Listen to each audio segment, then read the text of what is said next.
What is up, everybody? Oleksandr Usyk remains the heavyweight champion of the world, and boy, was he impressive. He wins a unanimous decision, 116-112 on all three judges' scorecards today in Riyadh, Saudi Arabia, and he retains the WBA, WBC, and WBO heavyweight championships. And let's be honest here, Oleksandr Usyk is the man in the heavyweight division. He really should be the undisputed heavyweight champion. He gave up the IBF belt to Daniel Dubois, who was in the ring afterward, and we'll get into that. But Usyk is the undisputed champion. I mean, he had to give it up because of sanctioning body nonsense. He did so. Probably will fight Dubois either next or down the road. And so we'll see what happens there. But a terrific fight today, I thought, in Riyadh between Usyk and Fury. I scored at 117-111 for Oleksandr Usyk as well. I just thought he was more accurate. He landed the more telling punches. But Fury and Usyk are so evenly matched. I put this on Twitter during the fight, and I really think, and I didn't spend a lot of time thinking of it because I'm watching the fight, but when you think about it, I think these guys are so evenly matched.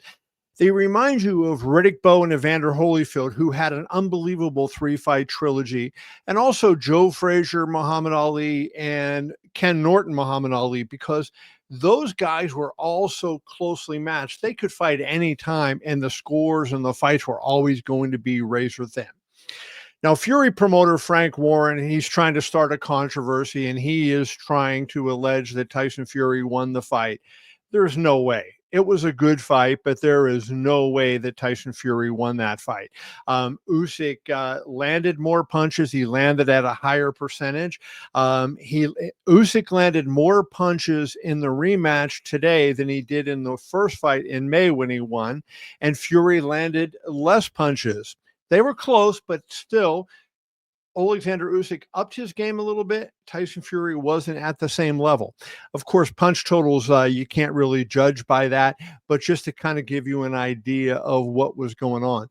But I just thought Usyk showed why he is one of the best fighters of this era, and maybe the best fighter of this era. That's something that I think isn't talked about enough. Everybody sits here now and says, Floyd Mayweather is the greatest fighter of this era. Floyd Mayweather is the greatest fighter of the 21st century. And I love me some Floyd Mayweather. Believe me, I used to get criticized for being a mark for Floyd Mayweather when he was in the middle of his career. But look what Oleksandr Usyk has done. Undisputed cruiserweight champion, undisputed heavyweight champion, Olympic gold medalist, undefeated as a pro. And in his last 5 fights, and he goes in today, by the way, with a 55-pound weight disadvantage. 55 pounds. Just think about that. He goes in and he defeats in his last 5 fights 2 wins over Anthony Joshua, 1 win over Daniel Dubois, and now 2 wins over Tyson Fury. Who other than Oleksandr Usyk are the best heavyweights in the world right now? Tyson Fury, Daniel Dubois, Anthony Joshua. And what does that say? He went out there and he beat all 3 of those guys. He stopped Dubois. He beat Joshua and Fury both, in my mind, cleanly. There was no controversy. There's nothing to look back at the judges. It seemed like the Saudis, Turki Al-Sheikh came out and said he hoped Fury won the fight. And it seemed like, it was primed to be a decision win for Fury unless Usyk knocked him out. But give these judges credit. They judged it fairly. They got it right. Usyk was just more accurate. He was landing the more telling blows. And I thought he really was the one that kind of dictated. Now, Tyson, I thought, kind of got a little bit tired as the fight went on, but I don't want to take away from what Tyson Fury did.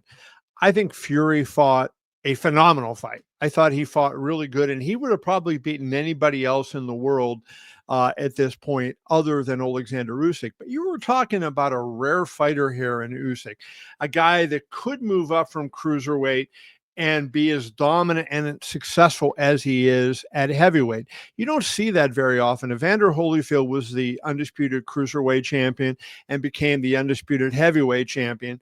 And Holyfield went on in his career to, obviously, he's one of the top 10 fighters, top 10 heavyweights who ever lived.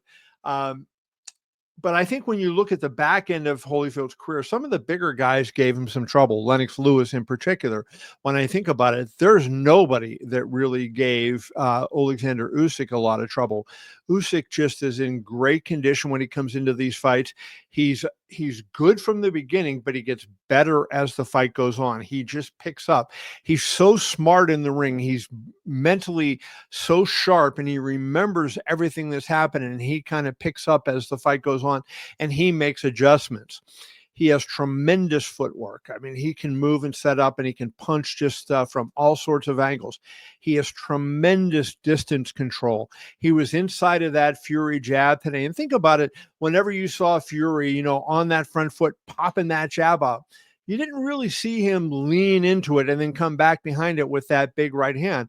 Number one, because Usyk got inside of that jab very well and was at that right distance that I talked about before the fight that he needed to be in.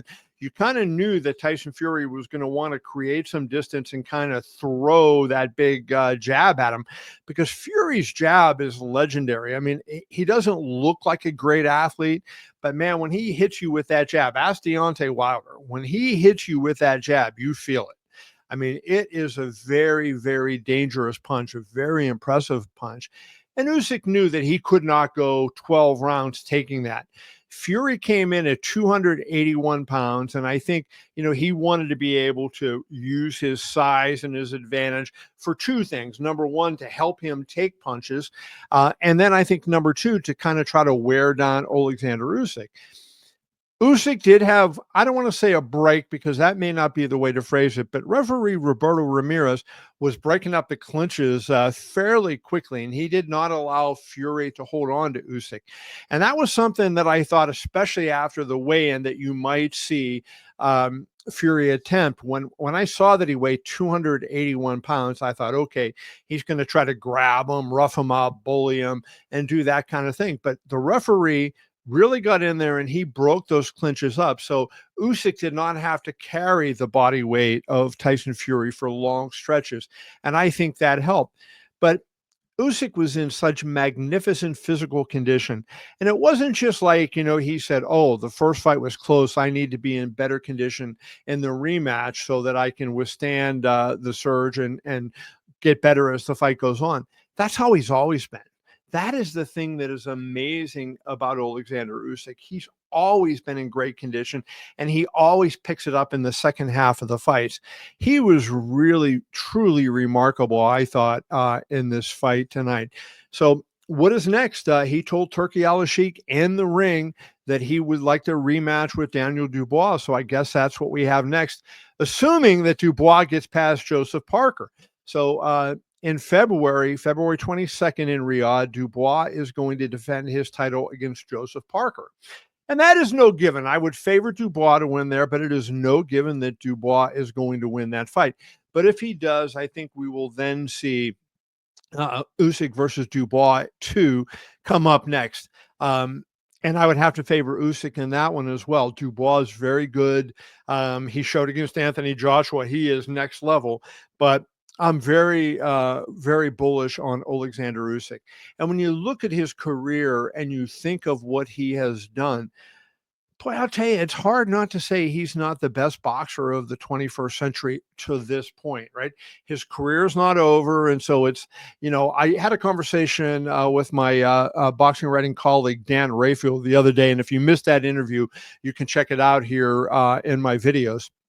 But, we made the point during that you can't effectively judge somebody until their entire career is over. And Usyk still has a few more fights left. I thought he might retire. I thought we might see him walk away and that would be it today. But he did say that he would fight Daniel Dubois. So we will see what happens. He reserves the right, of course, to change his mind. He's going to be 38 years old in January. So, if he does change his mind, you can certainly understand why. Like, what is out there, really, other than money? And of course, I understand money is big and he's going to make big, big money. There's nothing to gain for him. He's already beaten Dubois. He's beaten all these guys. So So what does he gain by hanging around? And at 38 years old, sooner or later, you think, time is going to catch up with him. But it sure did not catch up with him today. Oleksandr Usyk made a statement in a very good fight with Tyson Fury. Judges had it 116, 112 times 3. I have no argument with that scorecard. The only argument I have today is Frank Warren complaining and trying to intimate that the judges cheated or somehow Tyson Fury was rooked out of a victory. Absolutely, he was not. Absolutely the right scorecards. Oleksandr Usyk deserved the win, and he got the win. Usyk now is the unified champion, remains the unified champion, and is going to be on to bigger and better things. As well as far as Tyson Fury goes, who knows? If he wants to come back, I think a fight with Anthony Joshua would still be huge, but we're going to have to see what happens there. But from Riyadh, Saudi Arabia, it was a very fun night. The main event really lived up to the billing. Another good one from Fury and Usyk. Oleksandr Usyk remains your champion. I hope you enjoyed the fights. We will talk to y'all later. Happy holidays, guys. Happy New Year. We'll see you soon.